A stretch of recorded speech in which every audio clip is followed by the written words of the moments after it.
ಅಂತೂ ಇಂತೂ ನನ್ನ ಅಪಾಯಿಂಟ್ಮೆಂಟ್ ತಗೊಂಡು ಸಾರಿ ಕೇಳೋ ಗತಿ ಬಂತು ನೀನು. ಸೋತ್ ಮೇಲಾದ್ರೂ ಬುದ್ಧಿ ಬಂತ? ಬಂತು ಬಂತು, ಚೆನ್ನಾಗ್ ಬಂತು.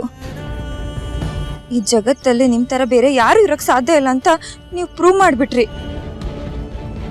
ನಿಮ್ ಬುದ್ಧಿ ಮಟ್ಟ ಏನು ಅಂತ ಗೊತ್ತಿಲ್ಲದೆ ನಿಮ್ಮನ್ನ ಹೆದರಾಕೊಂಡು ತುಂಬಾ ದೊಡ್ಡ ತಪ್ಪು ಮಾಡ್ಬಿಟ್ಟೆ. ನಿಮ್ಮನ್ನ ಯಾರು ಬೇಟ್ ಮಾಡಕ್ಕಾಗಲ್ಲ. ನಿಮಗ್ ನೀವೇ ಸಾಟಿ, ನೀವೇ ಸಾಟಿ.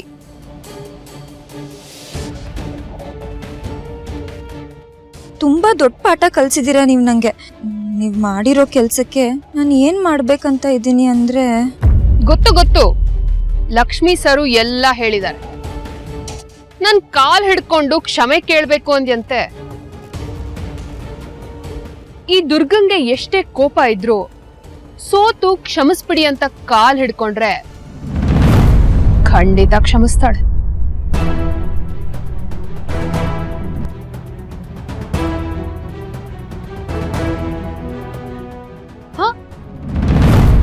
ಬರೀ ಕಾಲ್ ಹಿಡ್ಕೊಂಡ್ರೆ ಸಾಲ್ದು, ತಪ್ಪಾಯ್ತು ದುರ್ಗಾ ಅವ್ರೆ ಅಂತ ಕಣ್ಣಿಗೊತ್ಕೋಬೇಕು. ಸಾರಿ ದುರ್ಗಾ ಅವ್ರೆ.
ಕಿರ್ಚ್ಬೇಡ.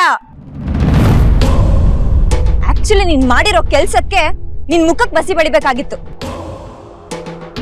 ಆದ್ರೆ ಬೇರೆಯವ್ರ ಮುಖಕ್ ಮಸಿ ಬಳಿಯೋದು ನನ್ ಲೆವೆಲ್ಗೆ ಸೂಟ್ ಆಗಲ್ಲ. ಅದಕ್ಕೆ ನಿನ್ ಡ್ರಾಯಿಂಗಿಗೆ ಮಸಿ ಬಳ್ದಿದ್ದೀನಿ. ಆಫ್ಟರ್ ಆಲ್ ಒಂದ್ ಕೀಗೋಸ್ಕರ ಅಷ್ಟ್ ಕೀಳ್ ಮಟ್ಟಕ್ಕೆ ಇಳ್ದಿದ್ಯಲ್ಲ. ನಿನ್ ಕುತಂತ್ರ ಬುದ್ಧಿ ನೆನ್ಸ್ಕೊಂಡ್ರೆ ನಂಗೆ ಅಸಹ್ಯ ಅನ್ಸುತ್ತೆ.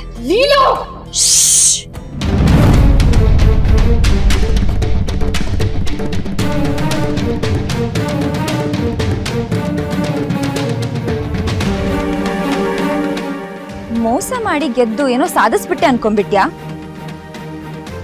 ಲೈಫ್ ಅನ್ನೋದು ಗಡಿಯಾರದಲ್ಲಿರೋ ಮುಳ್ಳಿದ್ದಾಗೆ. ಮೇಲಿದ್ದವ್ರ ಕೆಳಗೆ ಇಳಿಲೇಬೇಕು, ಕೆಳಗಿದ್ದವ್ರ ಮೇಲೆ ಏರ್ಲೇಬೇಕು. ಅವತ್ ನಿನಗ್ ಬುದ್ಧಿ ಕಲಿಸ್ತೀನಿ. ಸೋತ್ರು ಬುದ್ಧಿ ಬಂದಿಲ್ಲ ಅನ್ಸುತ್ತೆ ನಿನಗೆ. ಸೋಲ ಡೈರೆಕ್ಟ್ ಆಗಿ ಹೊಡೆಯೋ ತಾಕತ್ತಿಲ್ದೆ ಬೆನ್ ಹಿಂದೆ ಕುತಂತ್ರ ಮಾಡಿ ಗೆದ್ದಿದ್ಯಲ್ಲ, ಇದು ಒಂದ್ ಗೆಲುವ. ನಿನ್ನ ಏಜೆ ಸೊಸೆ ಅಂತ ಹೇಳಕ್ಕೆ ನಂಗೆ ನಾಚಿಕೆ ಆಗತ್ತೆ.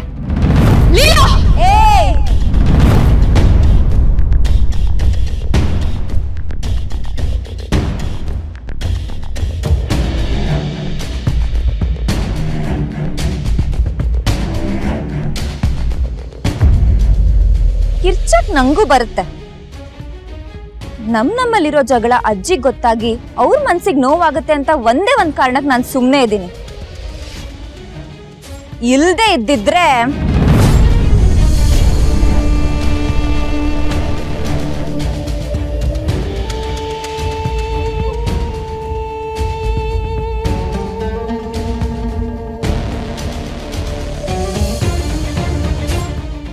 ಇದು ನಾನ್ ನಿನಗೆ ಕೊಡ್ತಿರೋ ಕೊನೆ ವಾರ್ನಿಂಗು. ನಿನಗೆ ಕುತಂತ್ರ ಬುದ್ಧಿ ಎಲ್ಲ ಮಾಡಕ್ ಬಿಡ್ಲಿಲ್ಲ ಅಂದ್ರೆ ಈ ಡ್ರಾಯಿಂಗ್ ಮೇಲಿರೋ ಮಸಿ ನಿನ್ ಮುಖದ ಮೇಲಿರುತ್ತೆ.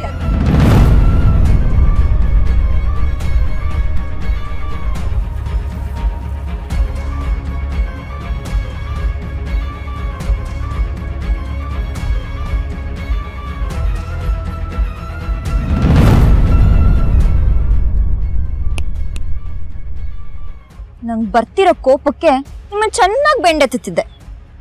ಆದರೆ ಪವಿತ್ರ ಅವ್ರಿಗೆ ಗ್ಲೂಕೋಸ್ ಚೇಂಜ್ ಮಾಡಕ್ಕೆ ಹೋಗಬೇಕು, ಸೊ ಹೋಗ್ತಾ ಇದ್ದೀನಿ.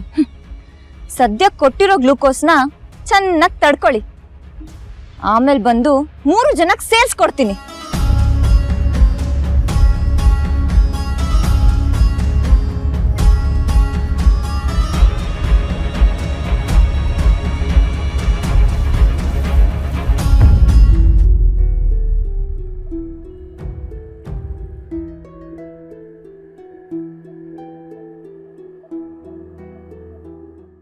ಪ್ರತಿಯೊಂದು ವಿಚಾರದಲ್ಲೂ ನನ್ನ ಪರ್ಫೆಕ್ಟ್ ಅಂತ ಹೇಳ್ತಾರೆ. ಒಬ್ಬ ವ್ಯಕ್ತಿನ ಭೇಟಿ ಮಾಡಿ ನಾನು ಅವನ್ನ ಜಡ್ಜ್ ಮಾಡಿದ್ರೆ ಜನರಲ್ಲಿ ಕರೆಕ್ಟಾಗೇ ಇರುತ್ತೆ. ಆದರೆ ಲೀಲಾ ಅವಳ ವಿಚಾರದಲ್ಲಿ ನನಗದು ಆಗ್ತಾನೆ ಇಲ್ಲ. ಅವಳು ಹೇಗೆ ಅಂತ ಗೇಜ್ ಮಾಡೋಕ್ಕೆ ಆಗ್ತಾ ಇಲ್ಲ. ಓಕೆ, ಅವಳು ಮೋಸ ಮಾಡಿ ಮದುವೆ ಆದ್ಲು, ಅವಳು ಕೆಟ್ಟವಳು, ಅವಳನ್ನು ದ್ವೇಷಿಸಬೇಕು ಅಂತ ಒಂದು ಕಾರಣ ಸಿಕ್ಕಿದ್ರೆ ಅವಳು ಒಳ್ಳೆಯವಳು ಅಂತ ಪ್ರೂವ್ ಮಾಡೋದಕ್ಕೆ 1000 ಕಾರಣಗಳು ಸೃಷ್ಟಿಯಾಗ್ತವೆ. ಬಟ್ ಅವಳು ಒಳ್ಳೆಯವಳು ಅನ್ಕೊಳ್ಳೋ ಅಷ್ಟೊತ್ತಿಗೆ ಮತ್ತೇನೋ ಒಂದು ತಪ್ಪು ನಡೆದೋಗುತ್ತೆ. ಇದು ನನಗೆ ಅರ್ಥ ಆಗ್ತಿಲ್ಲ. ಆದರೆ ಗೊತ್ತಿದ್ದೋ ಗೊತ್ತಿಲ್ಲದೇನೋ ಅವಳು ತಗೊಳ್ಳೋ ಪ್ರತಿ ನಿರ್ಧಾರದ ಹಿಂದೆ ಒಂದು ಒಳ್ಳೆ ಉದ್ದೇಶ ಇರುತ್ತೆ. That is for sure. ನಿನ್ನ ಹಾಸ್ಪಿಟ್ಲಿಂದ ಇಲ್ಲಿಗೆ ಕರ್ಕೊಂಡ್ಬರೋದ್ರ ಹಿಂದೆನೂ ಏನಾರ ಒಳ್ಳೆ ಉದ್ದೇಶ ಇದೆಯಾ? ನಿನ್ನನ್ನು ಇಲ್ಲಿ ಕರ್ಕೊಂಡ್ಬರೋದ್ರ ಮೂಲಕ ಲೀಲಾ ನಿನ್ನನ್ನು ಯಾವುದೋ ಅಪಾಯದಿಂದ ಸೇವ್ ಮಾಡ್ತಾ ಇದ್ದಾಳ? ಒಂದು ಗೊತ್ತಾಗ್ತಾ ಇಲ್ಲ ನನಗೆ.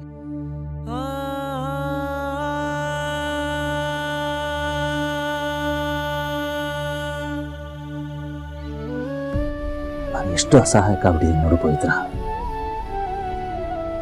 ನಿನ್ನಿಂದ ಯಾವ ಉತ್ತರನೂ ಸಿಗಲ್ಲ ಅಂತ ಗೊತ್ತಿದ್ದು ನಾನು ನಿನ್ನ ಹತ್ರನೇ ಹೇಳ್ತಾ ಇದ್ದೀನಿ.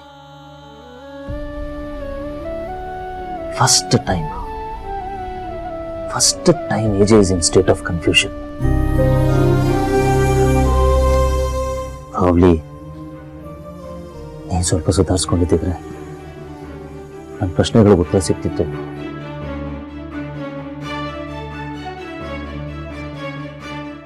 ಏನು ಗ್ಯಾರಂಟಿ ಹಿಟ್ಲರ್ ಕಲ್ಯಾಣ